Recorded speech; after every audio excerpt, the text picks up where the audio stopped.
नमस्कार। आप सुन रहे हैं द बॉलीवुड रेडियो और मैं हूं आपके साथ आकाश। दोस्तों, आज के इस पॉडकास्ट में बात राजेश खन्ना की और राजेश खन्ना के करियर के उस दौर की जब एक पंक्ति के माध्यम से अगर आपको समझाऊं तो शायद आप उसकी गहराई को समझ सकें कि शोलों पे चलना था, कांटों पे सोना था और अभी जी भर के किस्मत पे रोना था। जी, ये वो दौर था राजेश खन्ना का जब उन्हें किस्मत पे अभी जी भर के रोना था। हालांकि राजेश खन्ना ने अमर प्रेम के लिए फिल्म फेयर का सर्वश्रेष्ठ अभिनेता का पुरस्कार खो दिया था और साल 1973 की शुरुआत सुर्खियां पाने वाली लेकिन असफल फिल्म राजा रानी से हुई। फिर भी हिंदी सिनेमा के सबसे बड़े सितारे के रूप में उनका रुतबा अभी अछूता था। दरारें उभरने लगी थी और वो कभी कभी कुछ ऐसा कर देते जैसे बेहद घबराए हुए हों। फिर भी अभी बहुत कुछ उनमें बाकी था। उन्हें रुडोल्फ वेलेंटिनो जैसे करिश्मे, नेपोलियन जैसे घमंड वाला बताते हुए बीबीसी की डॉक्यूमेंट्री बॉम्बे सुपरस्टार के उस उपनाम को पक्का कर दिया जिसे राजेश खन्ना जिसके आदी हो चुके थे। बीबीसी की मैन अलाउ श्रृंखला का एक हिस्सा बॉम्बे सुपरस्टार सिर्फ हिंदी सिनेमा के लोगों को खींचने वाले सबसे बड़े सितारे राजेश खन्ना के ऊपर बनी एक डॉक्यूमेंट्री नहीं थी, बल्कि एक ऐसा दस्तावेज था जो ये बताता था कि उस वक्त फिल्म उद्योग कैसे काम करता था। जब राजेश खन्ना इस खेल में चोटी पर थे, डॉक्यूमेंट्री के पेशकर्ता जैक पिज़े को राजेश खन्ना की लोकप्रियता का कोई अंदाजा नहीं था। वो बताते हैं कि कैसे उनका बॉस कुछ महीने पहले भारत आया था और उसे लगा था कि राजेश खन्ना बहुत अच्छा टॉपिक बन सकते हैं। 3 हफ्तों में शूट की गई बॉम्बे सुपरस्टार एक हिंदुस्तानी अदाकार का बहुत ही दिलचस्प वर्णन है तटस्थ नजर से। डॉक्यूमेंट्री की शुरुआत होती है पिज़े के नमक हराम साल 1973 के सेट पर मौजूद होने के साथ, बेचैन ऋषिकेश मुखर्जी के पीछे भागते हुए जो राजेश खन्ना के आने के इंतजार में समझ नहीं पा रहे थे कि वक्त को काटे कैसे। अगर ये डॉक्यूमेंट्री आपने देखी हो बॉम्बे सुपरस्टार राजेश खन्ना की, तो उसकी शुरुआत यहां से होती है। ऋषिकेश मुखर्जी पिज़े को बताते हैं कि देर होने का अर्थ है कारोबार में नुकसान। फिर भी भारत में मजदूरी इतनी सस्ती है कि अंत में कोई फर्क नहीं पड़ता। आखिरकार शर्मिंदा से राजेश खन्ना सेट पर आ पहुंचते हैं, लेकिन ऋषिकेश मुखर्जी को खोए वक्त की कमी पूरी करने में दिलचस्पी नहीं। वो राजेश खन्ना को तब तक इंतजार करवाते हैं जब तक कि वो नरम पड़कर माफी नहीं मांगते। ऋषिकेश मुखर्जी उन्हें सीने से लगाकर सब कुछ भूलकर एक अच्छा शॉट देने को कहते हैं। टेलीफोन पर हुई बातचीत में पिज़े ने उन घटनाओं को याद किया जो तकरीबन आज से 50 साल पहले हुई थी और बताते हैं कि कैसे राजेश खन्ना के शाही नाज नखरे बाकी काम करने वालों का उन तक पहुंचना मुश्किल कर देते थे। वो कहते हैं कि जब आप बादशाहों के साथ शूटिंग करते हैं तो दरबारी आपको दौड़ाते रहते हैं, लेकिन राजेश खन्ना के मामले में वो हमें मिलने का वक्त देते थे, लेकिन जब हम पहुंचते थे तो वो खिसक जाते थे। डॉक्यूमेंट्री पर काम करने वाले राजेश खन्ना का पीछा करते रहे और जब भी वो अपनी फिल्मों की शूटिंग करते, मसलन उस दौर में जो हो रही थी आपकी कसम या नमक हराम, पुरस्कार समारोह में जाते, फिल्म फेयर साल 1973 का और फिल्म प्रीमियर पर दाग जो कि आई थी साल 1973 में, और जब वो घर पर होते तब भी, और फिर भी पिज़े का मानना है कि वो असली राजेश खन्ना को नहीं जान पाए। वो कहते हैं कि मैंने उन्हें एक लम्हे के लिए भी ईमानदार नहीं पाया। पिज़े अपनी बात को आगे बढ़ाते हुए आपकी कसम की आउटडोर शूटिंग का हवाला देते हैं। एक गीत है सुनो कहो हाँ कहा, और इस गीत की शूटिंग के दौरान पिज़े ने राजेश खन्ना को चूकते और कई रीटेक देते हुए पाया। जब उनसे पूछा कि क्या बार बार दोहराने से उनको परेशानी होती थी, तो उन्होंने कहा कि उन्हें यह अच्छा लगता था और वो ऐसा कर लेते थे, इसमें उन्हें कभी कोई दिक्कत नहीं हुई। पिज़े को ये जवाब ज़्यादा ही सोचा समझा और बार बार दोहराया हुआ लगा। पिज़े का मानना है कि बॉम्बे स्टार सुपरस्टार की जो शूटिंग थी उसके वक्त राजेश खन्ना लगातार उसी तरह पेश आते रहे जैसे उनके मुताबिक एक सितारे को होना चाहिए। पिज़े इस बात को भी हजम नहीं कर पाए कि राजेश खन्ना ने अपने ही एक कार्यक्रम को लेकर अनजान होने का नाटक किया और उसे महज एक इत्तेफाक कहा जो फिल्म फेयर के उन्हें अमर प्रेम के लिए तीसरी बार सर्वश्रेष्ठ अभिनेता पुरस्कार के लिए अनदेखा कर देने के बाद उन्होंने बनाया था। बॉम्बे सुपरस्टार को किसी तरह भी देखा जाए, ये बात ध्यान में रखकर कि उसे एक विदेशी दल ने बनाया है, एक ऐसी टीम ने बनाया है जो विदेशी है और बिना राजेश खन्ना या हिंदी सिनेमा के बारे में जानकारी के बनाया गया है। उसने एक ऐसे आयाम की खोज की जो कम ही दिखाई देता है। पर्दे के पीछे और हिंदी फिल्मों के एक सुपरस्टार की जिंदगी में आखिर होता क्या है, ये बात बॉम्बे सुपरस्टार की राजेश खन्ना पर बनी डॉक्यूमेंट्री कहती है। राजेश खन्ना की अपनी छवि से बाहर न आने के बावजूद भी ये एकमात्र असली और आसानी से उपलब्ध झलक है एक सितारे के पीछे छिपे इंसान की। इंटरनेट और 24/7 मीडिया से पहले वाली दुनिया में आपको ले जाती है। जिस साल राजेश खन्ना ने सब कुछ बदल दिया, ज्यादातर हिंदी सिनेमा की मुख्यधारा के लिए, वो शुरू हुआ उस सितारे की एक और औसत दर्जे की फिल्म के साथ।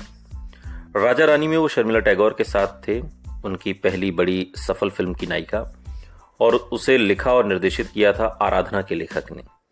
एक निर्देशक के रूप में लेखक सचिन भौमिक की एकमात्र फिल्म राजा रानी पहचान में गलती का घुमावदार ताना बाना है। हिंदी सिनेमा की खो गए, मिल गए और दूसरी कई खासियतें लिए, और साथ ही ओ हेनरी की कहानी द गिफ्ट ऑफ द मेजाइक को भी एक श्रद्धांजलि है ये फिल्म, लेकिन लोगों को पसंद नहीं आई। राजा रानी, जिसमें राजेश खन्ना एक छोटे मोटे चोर हैं, से राजेश खन्ना शर्मिला टैगोर का जादू दोहराने की उम्मीद थी, लेकिन सिर्फ एक चीज जो बढ़िया रही वो थी आशा भोसले का गाना जब अंधेरा होता है। राजा रानी के टिकट खिड़की पर फीका रहने से सचिन भौमिक दोबारा लेखन की तरफ ही मुड़ गए और राजेश खन्ना किसी तरह एक हिट पाने के लिए फिर से हाथ पैर मारने लगे। राजेश खन्ना भूमिकाएं चुनते वक्त किसी सोचे समझे फॉर्मूले का पालन नहीं करते थे। इसके अलावा पूरी फिल्म की बजाय मात्र किरदार को ही देखकर कई बार वो ऐसी फिल्में कर लेते जिनको करने से कोई और सितारा परहेज करता। अनुराग और दुश्मन जैसी लीक से हटकर फिल्में करने के फैसले के चलते राजेश खन्ना ने यश चोपड़ा की दाग के लिए भी अपनी मंजूरी दी, जो उनके करियर के लिए एक मील का पत्थर साबित हुई और बड़ी ही सुपर डुपर हिट फिल्म। और दाग पर तो हमने कई पॉडकास्ट बनाए, उसके गीत बहुत जबरदस्त हैं और आज भी आप भूले नहीं हैं। यश चोपड़ा को भी उनसे पहले आने वाले विजय आनंद की तरह हिंदी सिनेमा की एक चमत्कारिक प्रतिभा समझना गलत नहीं होगा। फिल्म निर्माता बलदेव राज चोपड़ा यानी कि बी आर चोपड़ा के छोटे भाई यश चोपड़ा ने अपने भाई के निर्माण तले 5 फिल्मों का निर्देशन करने के बाद अलग काम करना तय किया। दाग में उनका विषय ऐसा था कि जो हिंदी सिनेमा में बेहद असफल हो सकता था, लेकिन अगर उसे गलत ढंग से संभाला जाता। उस वक्त तक यश चोपड़ा की असरदार फिल्मों में शामिल थी हिंदी सिनेमा की पहली बहु सितारा फिल्म वक्त। फिरोज खान के किरदार के रूप में पहली और असली खलनायक नायक वाली आदमी और इंसान साल 1969। बिना गीतों की रोमांचकारी इत्तेफाक, लेकिन राजेश खन्ना, राखी गुलजार, शर्मिला टैगोर वाली दाग की एक ऐसी होनहार निर्देशक के रूप में यश चोपड़ा की शोहरत को मजबूत करने वाली फिल्म थी। गुलशन नंदा की कहानी मैली चांदनी पर आधारित ये फिल्म काफी हद तक थॉमस हार्डी के उपन्यास द मेयर ऑफ कास्टरब्रिज से प्रेरित थी। फिल्म की तात्कालिक कामयाबी ने यश चोपड़ा को एक श्रेष्ठ निर्माता की हैसियत में स्थापित कर दिया और अपने भाई साहब यानी कि बी आर चोपड़ा की छाया से आजाद होने में उनकी मदद की। फिल्म की कामयाबी से ज्यादा दर्शकों के दाग और उसकी बेधड़क कहानी को स्वीकार करने करने की जो कला थी उसने दिखा दिया कि राजेश खन्ना अपनी एक अलग ही श्रेणी में थे, जैसे उन्होंने आखिरी खत और आराधना के लिए हामी भरते वक्त भी किया था। राजेश खन्ना ने पर्दे पर अपने कारनामों से एक जोखिम उठाया था जो खास तौर पर हिंदी फिल्मों के हीरो के लिए सही नहीं माना जाता, और उसका फल बहुत बड़ा मिला था। फिल्म का आधार दूसरी शादी करने पर टिका था और उसी ने पटकथा को हटकर बना दिया। इससे पहले हिंदी सिनेमा ने इस विषय को कभी जांचा परखा नहीं था। उनकी लोकप्रियता के लिए उनके करियर में बहुत लंबे समय तक किस्मत और सही वक्त को श्रेय दिए जाने के बाद दाग ने साबित कर दिया कि राजेश खन्ना की कामयाबी सिर्फ संयोग नहीं था। सुनील की भूमिका इतने असरदार ढंग से निभाने के लिए उस समय के किसी और अभिनेता की कल्पना करना भी मुश्किल था। उन्होंने किरदार की जटिलता को सहज रूप से दर्शाया और फिल्म को कभी भी नामुमकिन नहीं लगने दिया। दाग के बाद जो कामयाबी यश चोपड़ा को दीवार, कभी कभी और त्रिशूल जैसी फिल्मों के साथ मिली, उसने दाग को पीछे ढकेल दिया, जहां से वो उस फिल्म के रूप में नजर आती है जिसने उनके जीवन में एक नए दौर की, एक तरीके से कहें तो, शुरुआत कर दी थी। फिल्म ने एक कहानी को भी जन्म दिया जो हिंदी सिनेमा का निहायत रोमानी मिथक है। फिल्म जगत से विभिन्न लोगों, खासकर राजेश खन्ना के करीबियों के मुताबिक राजेश खन्ना और यश चोपड़ा के बीच एक अनौपचारिक समझौता भी था कि दाग उन दोनों का सह निर्माण होगी।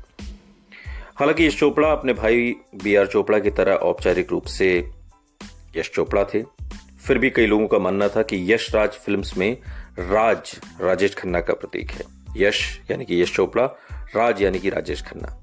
अब सुनी सुनाई बातों को माना जाए तो जिस वक्त यश चोपड़ा ने अपना निर्माण शुरू किया, हालात बहुत अच्छे नहीं थे। उन्हें निर्देशन करते हुए एक दशक बीत चुका था और उनकी तमाम फिल्में बीआर चोपड़ा के निर्माण के लिए थीं। और राजेश खन्ना ने निर्माता गुलशन राय के साथ मिलकर कई तरह से यश चोपड़ा की मदद की, और जब उन्होंने अलग होने का बीआर चोपड़ा से फैसला किया था। फिल्म में राजेश खन्ना के होने से यश चोपड़ा के लिए उसे बनाते वक्त मुश्किलें कम कर दी जो अन्यथा होती, क्योंकि जब दाग बननी शुरू हुई तब राजेश खन्ना अपनी लोकप्रियता के शिखर पर थे। दाग के बाद राजेश खन्ना और यश चोपड़ा के बीच की अनबन, जिसके फलस्वरूप अगले 1.5 दशक तक राजेश खन्ना उनकी किसी फिल्म में नहीं दिखे और बीआर चोपड़ा के साथ जोड़ी बना ली। इस पूरे मामले को और भी रहस्यमय बनाती है और इस किस्से की कथित सच्चाई इस बात पर निर्भर करती है कि उसे किसके नजरिए से देखा जाए, क्योंकि हिंदी सिनेमा में जितना बड़ा किस्सा होता है उतने ही उसके पहलू भी होते हैं। जो भी था, दाग की सफलता राजेश खन्ना और यश चोपड़ा के बीच रचनात्मक भागीदारी के लिए प्रेरणा होनी चाहिए, जो इससे पहले इत्तेफाक में भी कामयाब सहयोगी रह चुके थे। लेकिन यह होना नहीं बदा था। जहां एक तरफ चोपड़ा ने दीवार की पतवार संभाली, जिसने एक तरह से राजेश खन्ना की तकदीर को मुहरबंद कर दिया। राजेश खन्ना को न सिर्फ यश को उसी आदमी के साथ काम करते देखने से जूझना पड़ा जो उनसे उनका ताज छीनने वाला था, बल्कि वो सलीम जावेद के गुस्से का भी शिकार हुए। लेखकों की वो जोड़ी जिसे हकीकत में राजेश खन्ना ने ही ढूंढा था और मुकाबला करवाना था अब अमिताभ बच्चन से, उसी जोड़ी का जिस जोड़ी को सही मायनों में पहचान राजेश खन्ना ने दिलाई थी। सुनते रहिए द बॉलीवुड रेडियो, सुनता है सारा इंडिया।